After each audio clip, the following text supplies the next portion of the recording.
Eu estou aqui agora me acostumando, senador Medeiros, senador Raupp, a uma repetição de uns argumentos que precisam ser ditos de voz muito alta para que as pessoas possam compreender a queixa e também as invencionices de uma narrativa que vai cada dia caindo por terra.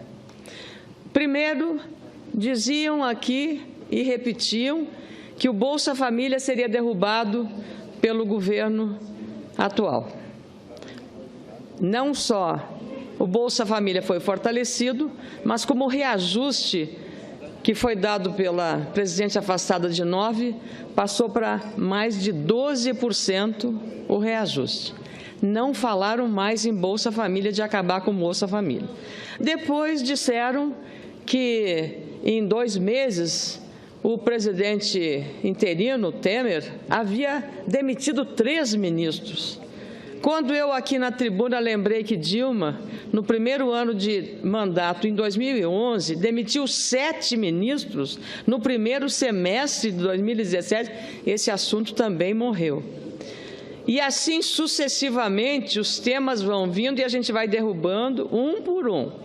Porque não há razão lógica de vir aqui de falar em golpe quando o maior injustiçado na situação praticada pelos crimes cometidos por uma gestão irresponsável é representado por mais de 12 milhões de desempregados. Todos os programas sociais que são importantes e ninguém ignora a relevância deles, Bolsa Família, mas todos nós sabemos reconhecer a fragilidade de uma argumentação que precisa aqui ser dita de voz alta, gritada às vezes, parece que para convencer as pessoas de que o que estão dizendo é mesmo verdade. Eu não canso disso, mas isso está me provocando um exercício de tolerância para ouvir e para respeitar. É o choro é livre, é o jus esperneandi, é exatamente o exercício que tem e que resta nessas últimas horas de um processo que eu desejo e a sociedade deseja termine na próxima terça-feira. Quando a dona de casa vê o marido perder o seu emprego, ou quando ela vai na feira ou na quitanda comprar as coisas e vê que a inflação subiu muito, ela não compra as mesmas coisas com o mesmo dinheiro, esse é o reflexo da irresponsabilidade administrativa. Quando ela vê o marido perder o emprego, ou o filho não conseguiu o ProUni ou o FIES, essa é a consequência do que aconteceu num governo que gastou muito, mas muito mais do que podia e fez tudo isso sem a devida autorização legal do Congresso Nacional. O Tribunal de Contas da União, cujo procurador-geral, Júlio Marcelo, é uma das peças mais importantes para confirmar, pelo estudo técnico da violação da Lei de Responsabilidade Fiscal, tem dados assustadores em relação às contas de 2015, são muito mais graves do que nós imaginamos. E esses dados precisam vir à tona da sociedade brasileira. Chega de repetir tantas vezes uma mentira para que ela se torne verdade. Não é dessa forma que nós praticamos democracia. Eu respeito. Aliás, eu, como os 81 senadores, recebemos uma carta da presidente afastada e eu respondi a carta no mesmo dia. Em tom de respeito, eu não sei se os outros colegas senadores responderam a carta da senhora Dilma Rousseff. Eu respondi. Respondi porque eu até desejaria, porque é a primeira mulher presidente do nosso país, que ela tivesse acertado, mas ela não acertou. E hoje, os candidatos que sobrevivem na campanha eleitoral do partido da presidente afastada se afastam dela como o diabo da cruz. Lá em São Paulo, Fernando Haddad, candidato à reeleição, não quer nem ouvir falar. Até diz que golpe é uma palavra muito forte, muito radical para ser dita. Veja só o cuidado que o presidente da maior cidade brasileira, o prefeito da maior cidade brasileira, está tendo nessa relação. Pelo menos tem uma retórica política para contextualizar o que está acontecendo, porque ele sabe e as ruas se manifestaram. Será que esta casa está por conta e risco tomando uma decisão estapafúrdia, sem pensar, sem analisar? Não é possível que nós aqui sejamos toda hora chamados de golpistas. Eu já repeti, sou golpista porque estou do lado de todos os ministros do Supremo Tribunal Federal que estão dando guarida, cobertura ao processo que estamos aqui realizando, um julgamento político, com a cobertura da legalidade, da Constituição, a ampla defesa à presidente, mais de 200 horas numa comissão muito trabalhosa, comandada com muito brilho pelo senador Raimundo Lira. O relator fez um relatório extraordinariamente qualificado, fundamentado. Tudo isso e a natureza desse julgamento. E não me venham dizer de falar de traição. Há ministros que ontem estavam no governo e hoje votarão contra a presidente afastada não devem ser cobrados de traição.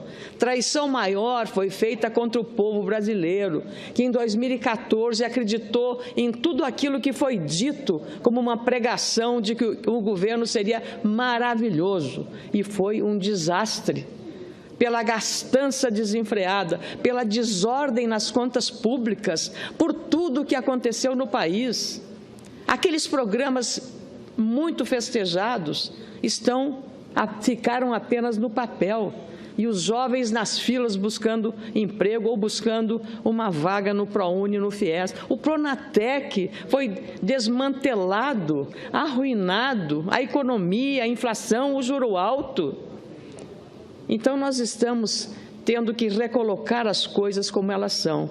E aí dizem que a gente foge do debate, simplesmente porque nós entendemos que também a sociedade brasileira, ela que acompanhou 220 horas de inquirição para 40 testemunhas, senador Zé Medeiros, Vossa Excelência e eu estávamos lá, 40 testemunhas, agora virão mais 6 da defesa e 2 da acusação. Por que tem 2 da acusação? Porque nós queremos economizar a paciência dos brasileiros neste processo. Nós queremos poupar os brasileiros desse cansaço, porque foram mais de 200 horas de oitivas para 40 testemunhas indicadas pela defesa. Então, o que nós queremos? Racionalizar o trabalho. Nada a ver com o Temer, nós temos que cumprir o nosso dever aqui, porque temos um mandato, não é o mandato do Temer, é o mandato que eu tenho dos eleitores do Rio Grande do Sul, ou o senador do Mato Grosso, ou do Mato Grosso do Sul, ou de Rondônia, de estados que forem. Essa é a resposta e a satisfação que nós temos que dar à nossa consciência, aos nossos eleitores e à sociedade brasileira, que foi à rua nos cobrar uma atitude para reagir a esse estado de coisas. O maior índice de corrupção no país. E eu gostaria até que o senador Pedro Simão aqui estivesse, porque li uma entrevista dele no Correio Brasiliense na segunda-feira, que diz, a manchete é, frase muito típica do senador Pedro Simão: pelo amor de Deus, ela é culpada.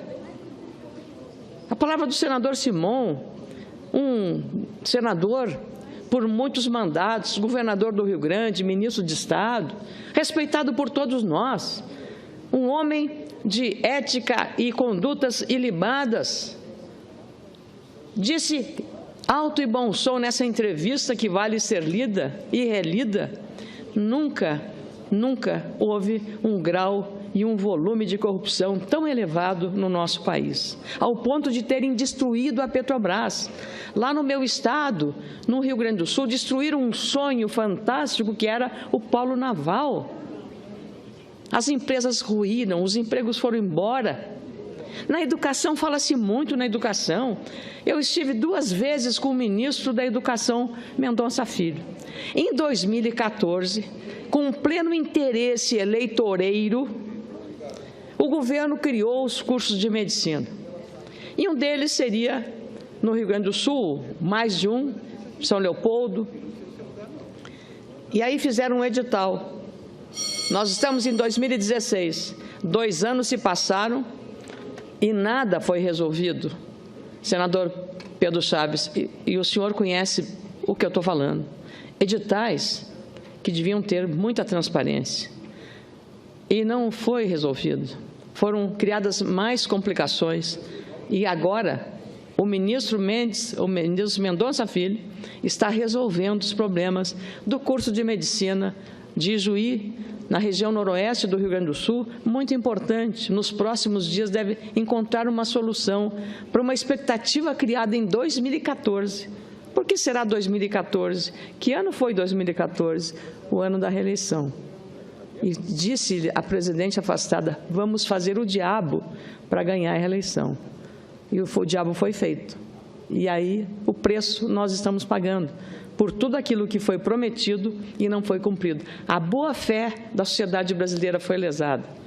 Essa foi a grande ameaça, a grande fraude que a sociedade brasileira se sentiu enganada.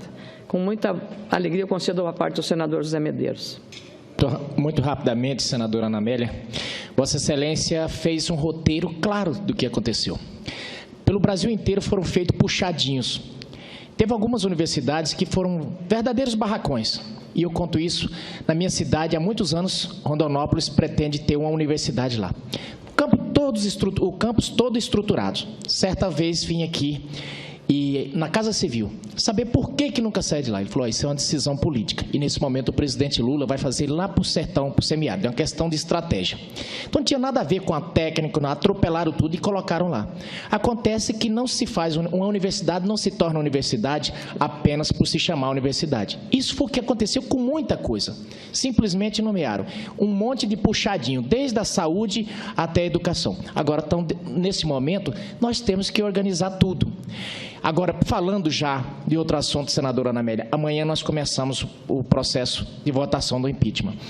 E eu queria lhe parabenizar, primeiramente, pela sua atuação na comissão do impeachment. Sempre muito técnica. Vossa Excelência acaba de dizer que fez uma carta respeitosa à presidente Dilma, e eu não tenho dúvida que sim, dessa forma é que ela será tratada aqui. Agora, como ré, que é, também vai ser tratada, não com desrespeito, mas ela é uma presidente ré e aqui vai ser tratada como tal. Agora eu quero trazer um alerta aqui aos meus pares, senadora, porque está um boato muito grande nos corredores de que a presidente virá aqui fazer um discurso, logo em seguida renunciará e que estaria capitaneando votos para ser inocentada, então, depois da renúncia, seria inocentada, não se alcançaria os 54 votos, para ela poder ser candidata em 2018 a senadora da República. Primeiro, que eu creio que causaria muito constrangimento tê-la aqui como senadora juntamente com os outros partidos. Segundo, que eu lamento muito, porque aí, com certeza, iria tirar a vaga de um grande senador da República, que é o senador Paulo Paim. No mais, tomara que isso seja só boato, que não se concretize e que a gente possa terminar esse pesadelo que agora estamos enfrentando. Muito obrigado. Obrigado, senador Medeiros. Eu vou concluir, senador Paulo Paim. De fato, eu tenho lido nas redes sociais essa história da renúncia, mas ela, a meu juízo, ela não tem lógica, ela não se sustenta minimamente na lógica. Então, se alguém quer se transformar aqui em vítima de um processo legítimo, democrático, um processo político, não é dessa maneira, porque a renúncia é uma admissão da culpa. Então, eu não acredito nessa hipótese e também acho que nós devemos caminhar para modernizar o sistema de governo brasileiro. Não sou favorável ao parlamentarismo, absolutamente, mas acho que o recall é uma forma de você também fazer uma avaliação mais popular, mais democrática, de julgar os políticos, os maus políticos, os governantes. Quero também, para terminar, senador Medeiros, lembrando do seu estado, Mato Grosso, que entre as dívidas que o governo tem na área social, diz respeito aos assentamentos da agricultura familiar. Eu sou de um estado que esse tema é muito caro, sou hoje presidente da Comissão de Agricultura e Reforma Agrária do Senado Federal e nós fizemos uma audiência pública requerida por Vossa Excelência para tratar do assentamento de Itaiangá. Esse assentamento tem 20 a 25 anos, nasceu lá e se transformou pelo seu tamanho no município, o município de Itaiangá, fruto de um assentamento. Pois, pasmem os nossos telespectadores, este assentamento, até hoje, a maior parte dos ali assentados não tem a regularização fundiária, a titulação da terra que ele foi designada para ele. E aquelas terras que há 20 anos ou 30 anos atrás valiam muito pouco, hoje são terras muito valorizadas. E por que não titular a terra? Por que não dar segurança jurídica a esses trabalhadores, a esses sem terras que estão esperando há quase uma geração pelo seu título de terra, para ter uma segurança jurídica, porque nenhuma operação eles podem fazer, porque não tem aquilo que é fundamental no documento fundiário, que é o título de propriedade. Então, eu quero só trazer esse tema, lembrando a relevância que teve a audiência pública de Itaiangá, lá no Mato Grosso, e eu tive a honra de presidir a audiência pública na revelação e no que foi contado ali pelos protagonistas, pelos assentados, pelo líder dos assentados lá, que mostrou claramente o descaso do governo em relação à questão da regularização fundiária no país e também com o descuido com essas pessoas que foram jogadas ali sem nenhuma condição de infraestrutura, de educação, de escola, de nada. Virem-se, larga ali, virem-se. E essas pessoas agora, com o seu trabalho, com a sua coragem, construíram a sua casinha, mas não tem nenhuma segurança porque a titulação de terra não veio ainda. Esperamos que esses problemas todos sejam mostrados também à sociedade brasileira. Muito obrigada, senador Paim, obrigada, senador Medeiros, pelo seu aparte, obrigada aos telespectadores.